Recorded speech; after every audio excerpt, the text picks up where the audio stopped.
Priorities should be security, housing, food, and water in that order. Yeah. Without housing and food, new immigrants will not move into your city. Rome now wishes your city to Well, grow. I would hope that they would want me to build Build food. a farm on fertile land. Look for the yellow tufts that indicate this. Connect it to housing with a path. If the housing is too far away, the farm will not get access to labor. Build a granary near to the farm and make sure that it too has access. I'm glad that Pharaoh has the time to just like walk me through how to run my city. To the granary. Gradually, the granary will fill up. The fewer empty windows you can see. Imagine just like being personally taught by Caesar himself. Yeah. Oh no, I guess he gave up. Okay, so yeah, we have the granary, we have the markets. They work exactly like the bazaar and granary in Pharaoh does. Again, you're gonna hear me make a lot of comparisons to Pharaoh. It's just the way it's gonna be, especially because I played Pharaoh first for the channel. So let's hop in here, shall we? Okay. So we do not have floodplain farming. That was a big feature of Pharaoh and the ancient Egyptian culture. So we only have boring normal farms. 1, 2, 3, 4. So we're gonna do something like this. And we're just gonna kind of build. Again, usually I build like city blocks the same way as I do in Pharaoh when I'm playing the game casually. I kind of just want to like go with the vibes. I don't really want to build constantly the same city layout, even though there will probably be some similarities here and there, just because, well, sometimes that's just the way it goes, yeah? All right, so we're going to plop a granary down here. And another interesting note is that the area in the granary actually counts as a road. This counts as a road. So you'll see people wandering in through here. Klongo, hey, how's it going? How are you doing today? Okay, so we're just gonna plop a market there, and we're gonna throw down some farms, some cute little farms. We only need a few.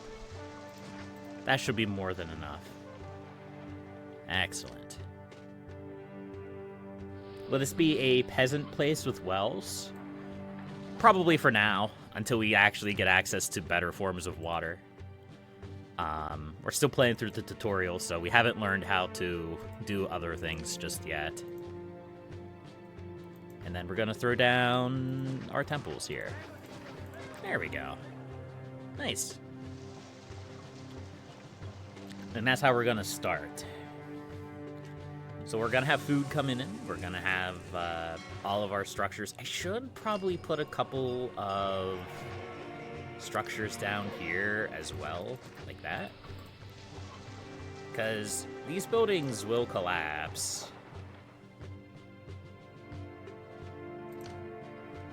And these buildings will burn. Just gotta keep in mind. Just gotta be a little careful there. So, of course, temples will also improve the desirability. It'll be great. It'll be great.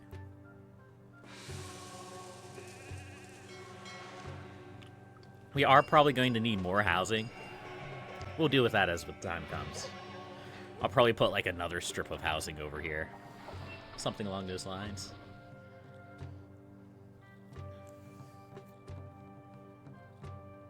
Okay, so we got our first little bag of wheat. Hopefully many more to come. Hopefully many more to come. And it'll be snatched up by the market immediately, as is their birthright.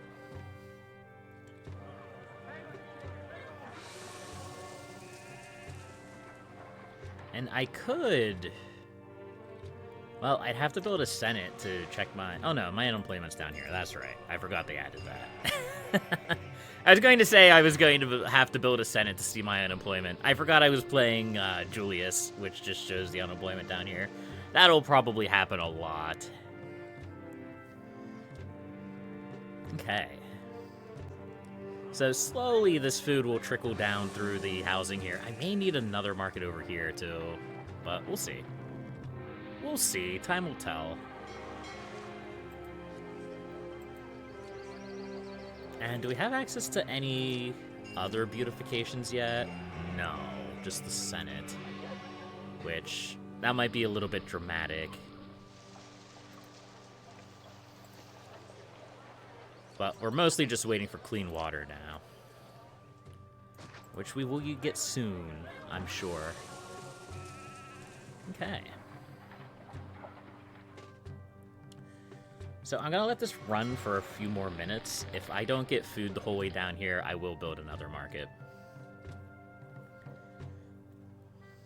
Also, once again, I'll note that since we're in the tutorial, even though there's space for people to come in, no more people are coming in.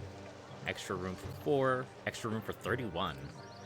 Yeah, that's just kind of the way that the tutorial goes. I believe in Pharaoh, even the classic Pharaoh, you could just, like, skip large portions of the tutorial by, like, just going fast.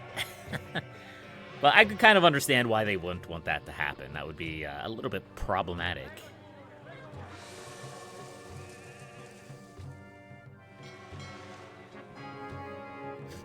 My name almost goes off the screen. I can kind of tell why they limit it to that specific character number. Okay, that's good.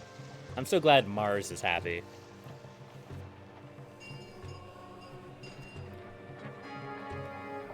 Ooh. What's going on? Employees needed? Yeah, that's fair. Don't worry, game. Eventually, they'll teach us how to use more water sources. Yeah, so I think what I'm going to do... This is going to be a little dumb. But, you know, I've been known for building dumb city layouts before. So I might as well do it again. Actually, we'll move this out one more. Like this. Yeah. You know how I said I wasn't going to build a city block? This is looking suspiciously like a city block. That was not that was not my intention, I promise. Oh man. Sometimes old habits die hard.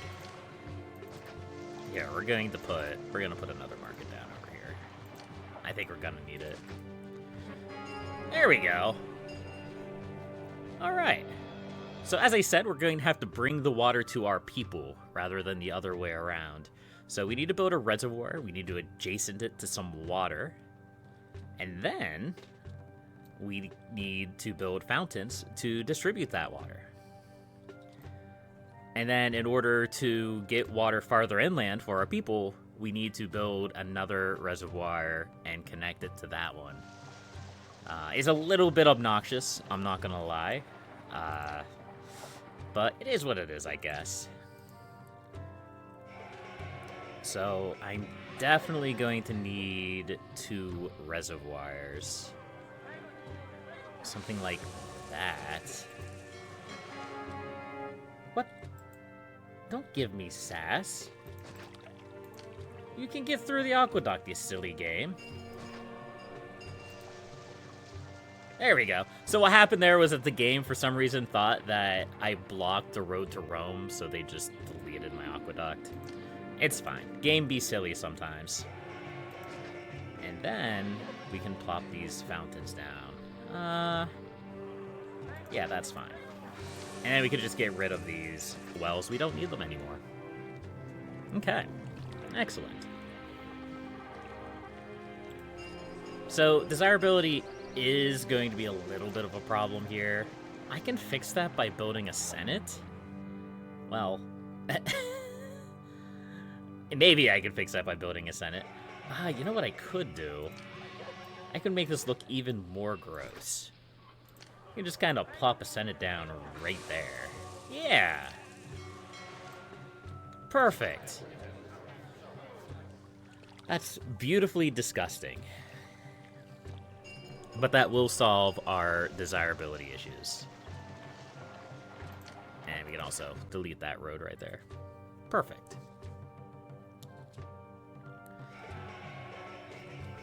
And just for my eyes, we're going to put housing right in here. Just like that. That's what our game plan is going to be. Okay. So now we can hover our mouse over here to see our unemployment and our ratings. I don't think we have any special requirements here, but yeah. Okay, so now we can build even more buildings. Hooray! Bathhouses require water from a reservoir. They improve the health of our city because everybody loves the communal baths. And gardens make things more desirable.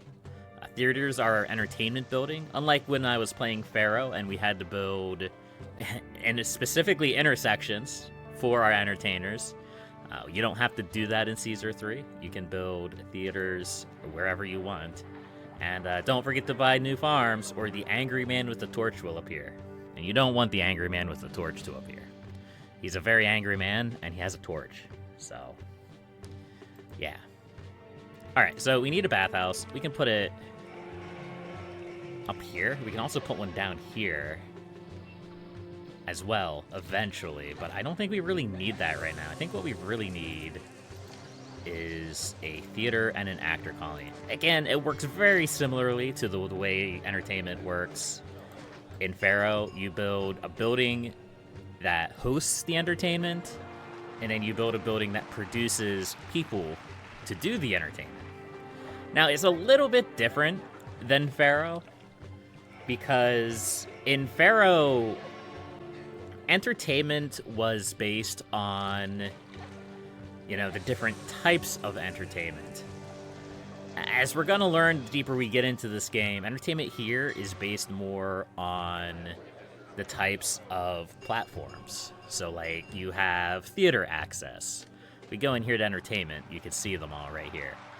So, theater access, amphitheater access, coliseum access, hippodrome access. Even though all three of these all require actors,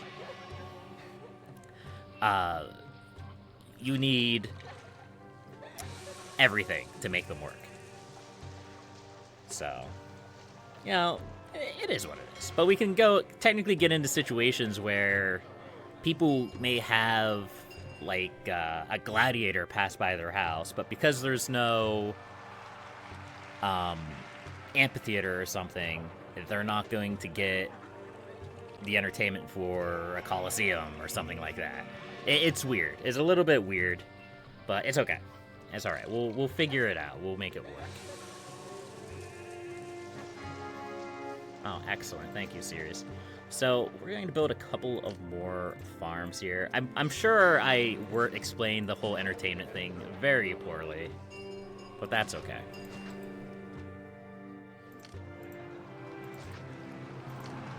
Also going to put a prefecture and an engineer's post here, just to make sure that we have plenty of those. Oh, SGA Peace, you're still here. I figured you would have left after you saw that we weren't playing your favorite game.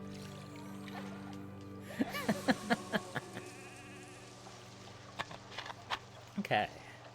I'm gonna crack open a water here. So what else do we have to do? Do we have to build... We may have to build gardens. Maybe. We can build a couple gardens.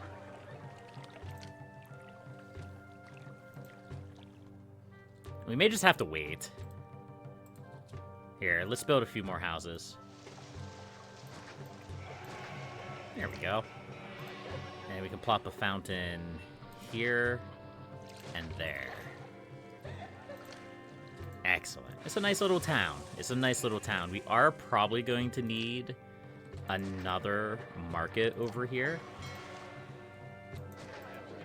And I should probably also build a prefecture and an engineer's post. Again, I always tend to overbuild these, but I'd rather overbuild my infrastructure than just have my entire city burned down. So I think that's a fair change. taxes and industry. Building and running cities cost money. Indeed. Taxes are an important source of income, debatable. Nicer houses pay more in tax.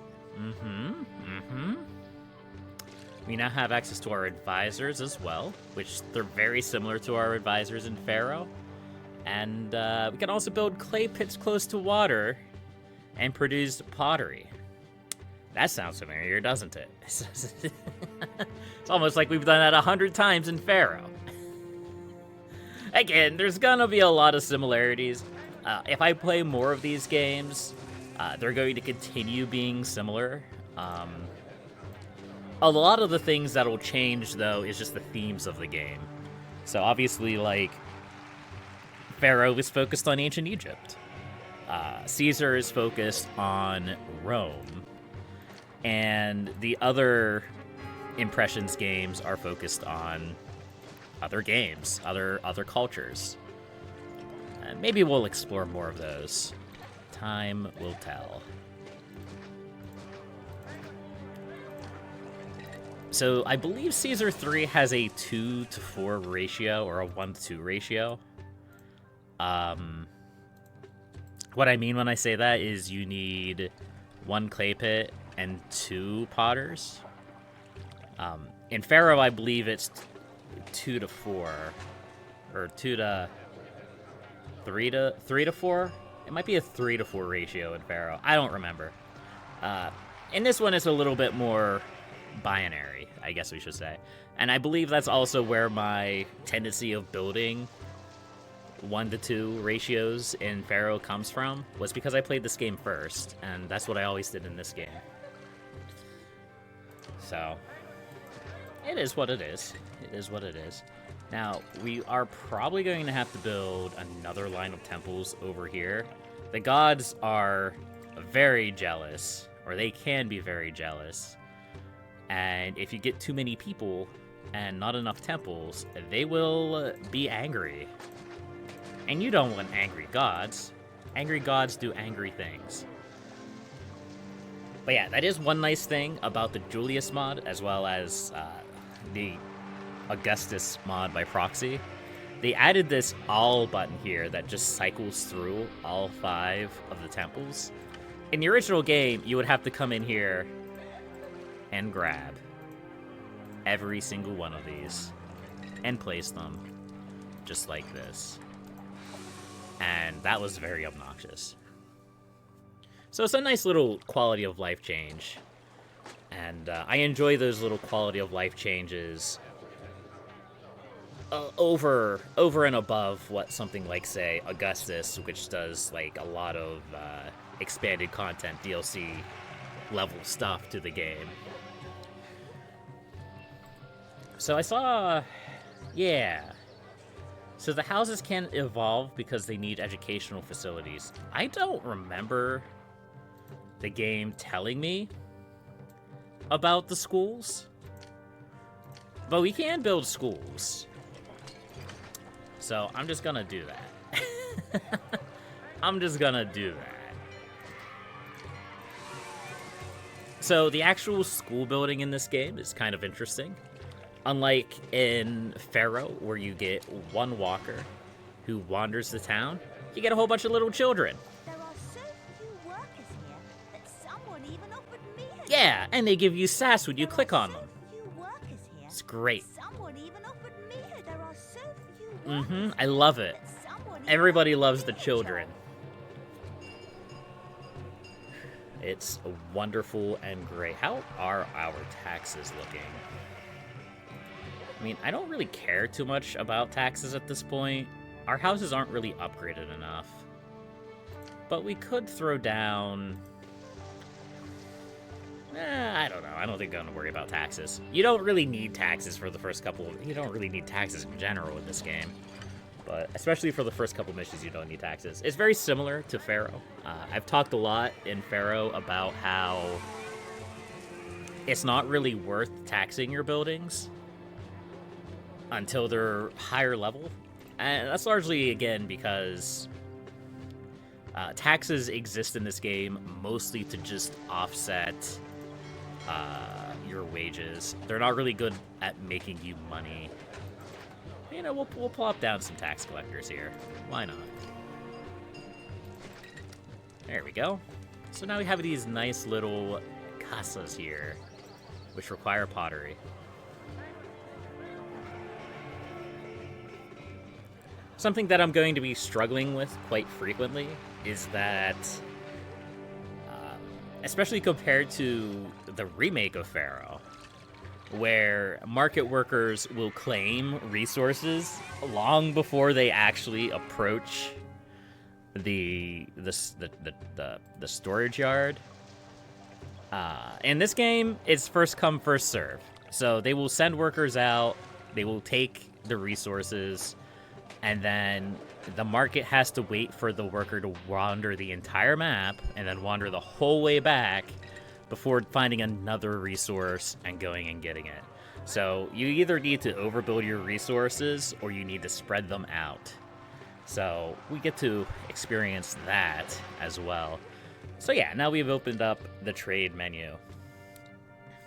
Again, it's gonna look very similar to the region in Pharaoh, except this is a little bit of a scrolly map here. You can see our city, which is the blue banner. No, it's this one. It's this one. It's the eagle banner. There we go.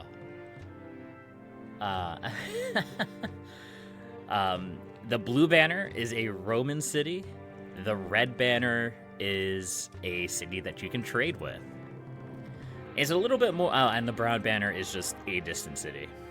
We're gonna find this a little bit less complicated than Pharaoh was. In Pharaoh, you had a lot of cities which offered trading for a lot of things. Usually, the same cities will offer the same trades regardless of the time period in Pharaoh.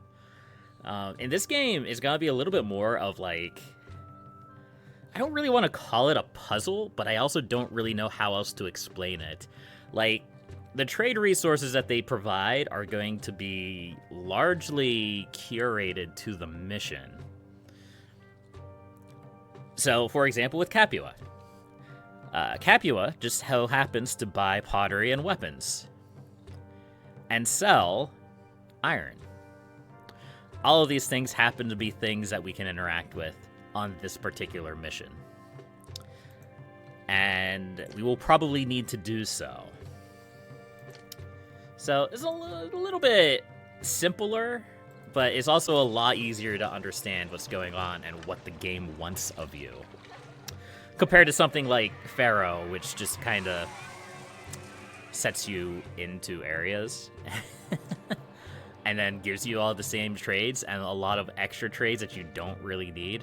Another thing I want to mention about this map is that you can actually see these little, I can't zoom in, these little like banners here. That actually shows the extent of the Roman Empire at the time. So you kind of get a sense of where, how big and powerful Rome is. So, and we won. Hooray. At least it didn't jump scare us. Let's go. You learn quickly. You now have the skills to complete a real assignment. Yeah. From now on, you can choose your Oh, career's no. direction. Take the more peaceful province to concentrate on governing, or the more dangerous one to confront Rome's enemies. Oh no, we're gonna have to pull out the coin flip. Alright, hold on.